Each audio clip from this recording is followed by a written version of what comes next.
السلام علیکم جی، آج کا ہمارا ٹاپک ہے علم التجوید کی اہمیت و فضیلت۔ علم التجوید کے لغوی معنی دیکھتے ہیں۔ سب سے پہلے کہ اس کے جو لغوی معنی ہیں وہ کیا ہیں۔ اس کے لغوی معنی ہیں اچھا کرنا، عمدہ کرنا، خوبصورت بنانا۔ اصطلاحی معنی دیکھتے ہیں، کہتے ہیں پرانی حروف کو مخارج صفات لازمہ کا خیال رکھتے ہوئے پڑھنا۔ علم التجوید کی بنیاد حروف تہجی مفردات اور ترتیل کے ساتھ پڑھنے پر ہے۔ اس کا کیا مطلب ہے کہ جتنے بھی حروف ہیں ان کو ایک تو اس کا لغوی معنی تو یہ ہو جائے گا کہ اس کو اچھے انداز میں پڑھنا ہے، خوبصورت بنا کر پڑھنا ہے الفاظوں کو۔ دوسرا، ان کے جتنے بھی حروف ہیں ان کو مخارج ان کا کیا ہوگا کہ کون سا لفظ کہاں سے نکل رہا ہے اس کا خیال رکھتے ہوئے پڑھنا ہے۔ اس کے ساتھ ساتھ اس کی جو بنیاد ہے، جو بیس ہے تجوید کی، وہ کیا ہے؟ حروف تہجی۔ حروف تہجی کو آپ نے کس طرح سے ادا کرنا ہے اس پر ہیں۔ اب سب سے پہلے سوال آتا ہے، یہ علم تمام علوم سے افضل کیوں ہے؟ ظاہر ہے تجوید کا علم ہے تو یہ تمام علم سے، جتنے بھی علوم ہیں ان سے افضل کیوں ہے؟ تو سب سے پہلے اس کا آنسر کیا ہوگا؟ یہ علم تمام علوم سے افضل ہے کیونکہ اس کی نسبت اللہ سے ہے۔ یہ علم تمام علوم سے افضل ہے کیونکہ اس کی نسبت اللہ سے ہے، اور جس چیز کی نسبت اللہ سے ہو جائے وہ چیز خود بخود افضل ہو جاتی ہے۔ اس کے بعد دیکھتے ہیں اللہ نے قرآن کریم میں فرمایا، جس میں سورہ مزمل میں فرمایا گیا ہے، اس کا ترجمہ ہے کہ قرآن مجید کو خوب ٹھہر ٹھہر کر اطمینان کے ساتھ پڑھو۔ ٹھیک ہے جی۔ اس علم کی فضیلت کے لیے یہ بات کافی ہے کہ اللہ نے قرآن آیات میں ترتیل کی نسبت اپنی طرف فرمائی ہے۔ جس چیز کی نسبت اللہ سے ہو وہ اجر کا باعث ہے، کہ اللہ نے قرآن مجید کو اپنی طرف سے فرمایا ہے کہ اس کی جو نسبت ہے وہ میری طرف سے ہے، اور جس چیز کی نسبت اللہ کی طرف سے ہو ظاہر ہے اس کا تو اجر ملے گا۔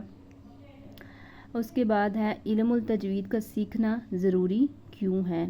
کیوں سیکھنا ضروری ہے؟ اس کے بغیر کیا ممکن ہے، کیا ہو سکتا ہے، کیا نہیں ہو سکتا؟ قرآن کی تلاوت فرض ہے، ٹھیک ہے جی۔ اگر اس کی تلاوت صحیح نہیں تو پورا اجر نہیں۔ جو اللہ سے، جس چیز کی نسبت اللہ سے ہے اس کا اجر بھی تو ملے گا، لیکن اگر ہماری قرآن کی جو تلاوت ہے وہ ٹھیک نہیں، صحیح سے ہم الفاظ کو ادا نہیں کر رہے تو ہمیں پورا اجر بھی اس کا نہیں ملے گا۔ ایسا علم جو قرآن میں قرآ میں شامل کر لے فرض کفایہ ہے، کہ وہ علم جو قرآن میں ہو اس کی قرآ میں شامل ہو جائے وہ ہمارے لیے کیا ہو جائے گا؟ فرض ہو جائے گا۔ ٹھیک ہے جی۔ یہ علم فرض عین ہے، سیکھنا لازم ہے۔ قرآن ہدایت کی کتاب ہے، اس کی جو کوشش نہیں کرے گا اجر سے محروم رہے گا۔ یہ جو علم ہے، علم التجوید جو ہے یہ فرض عین ہے۔ فرض عین کا کیا مطلب ہے؟ اس کا سیکھنا لازم ہے، کیونکہ قرآن ایک ہدایت کی کتاب ہے، اس کی جو کوشش نہیں کرے گا اجر سے محروم رہے گا۔ جو اس کو سیکھے گا ہی نہیں، پڑھے گا ہی نہیں کہ کس کو کیسے پڑھنا ہے، پڑھے گا تب جب سیکھے گا، جب سیکھے گا نہیں تو پڑھے گا کیا؟ تو جب پڑھے گا تو پھر اس کو کیا ہوگا؟ اجر ملے گا، اور اگر اس کو وہ نہیں پڑھے گا، صحیح الفاظ ادا نہیں کرے گا تو اس کو اس کا پورا اجر بھی نہیں ملے گا۔ اس کے بعد آ جاتے ہیں علم التجوید کے 4 ارکان۔ اب 4 ارکان ہیں تجوید کے، وہ کون کون سے ہیں؟ دا فرسٹ ون از مخارج، حروف کی پہچان۔ سب سے پہلے ان حروف کی پہچان کرنا ہے۔ مخارج کہتے ہیں مخرج، وہ جگہ جہاں سے الفاظوں نے ادا ہونا ہے، کہ کون سا لفظ الف کہاں سے ادا ہوگا، عین کہاں سے ادا ہوگا، فا کہاں سے ادا ہوگا، سا کہاں سے ادا ہوگا۔ یہ جہاں سے الفاظ ادا ہوتے ہیں اس کو بولتے ہیں مخرج۔ اب دوسرا نمبر ہمارے پاس کیا ہوگا؟ صفات و حروف کی پہچان۔ اب حروف کی پہچان اور اس کی صفت کی پہچان ہمیں ہونی چاہیے کہ یہ کون سا حروف ہے، کس کے بعد کون سا حروف کو کس طرح سے ادا کرنا ہے۔ اس کے بعد نمبر 3 پہ ہمارے پاس آ جاتا ہے وقوف کی پہچان۔ وقوف کی پہچان کیا ہوگی؟ حروف کی ترکیب کی وجہ سے تبدیل ہونے والے احکام کا علم، کہ اگر حروف کی جو ترکیب ہے اس سے جو تبدیل ہونے والے احکام کا علم ہمیں ہونا چاہیے، کہ کہاں پر وقف ہو رہا ہے، اس وقف کو ہم نے کیسے ادا کرنا ہے۔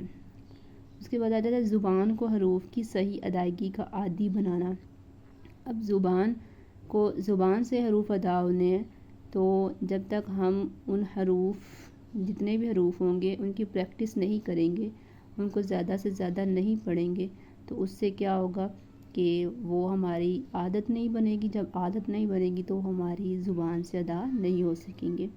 تو جب ہم ایک چیز کو زیادہ سے زیادہ پڑھنا سٹارٹ کریں، اس کی پریکٹس سٹارٹ کر دیں تو آہستہ آہستہ کیا ہوتا ہے وہ ہماری عادت بن جاتی ہے. تو جب عادت بن جاتی ہے تو پھر ہم اس کو کیا کر سکتے ہیں، آسانی سے اپنی زبان سے ادا کر سکتے ہیں. تو یہ تھی علم التجوید کے 4 ارکان. ان 4 ارکان کے بارے میں ہم نے پڑھا. اس کے بعد ہم نے اس کا تجوید کا پڑھا کہ یہ سیکھنا کیوں ضروری ہے. ٹھیک ہے جی. اس کے بعد یہ اس کی پڑھا کہ یہ اتنا افضل کیوں علم ہے. ظاہر ہے یہ قرآن اللہ کا علم ہے تو اللہ کا علم سیکھنا تو لازم ہے اور یہ ضروری بھی ہے، افضل بھی ہے. اس کے بعد ہم نے اس کے اصطلاحی معنی پڑھے، اس کی لغوی معنی پڑھے اور تجوید کی یہ ٹاپک ہمارا کیا تھا، تجوید کی اہمیت و فضیلت. تو تجوید کی اہمیت و فضیلت کے لیے ہمیں سب سے پہلے پتہ ہونا چاہیے کہ اس کے لغوی معنی کیا ہیں، اس کے اصطلاحی معنی کیا ہیں. یہ جو علم ہم پڑھ رہے ہیں اس کا پڑھنا ضروری کیوں ہے، اس کا سیکھنا ضروری کیوں ہے، یہ کس بارے میں ہے، یہ سارا نالج ہمیں پہلے پتہ ہونا چاہیے. تو پھر ہم اس کو کیا کریں گے، اچھے طریقے سے ادا کر سکتے ہیں. ہوپ سو آپ کو یہ کچھ سمجھ آیا ہوگا. اگر کچھ نہ سمجھ آئے، کچھ پوچھنا ہو تو ضرور کامنٹ میں بتائیے گا. بہت شکریہ.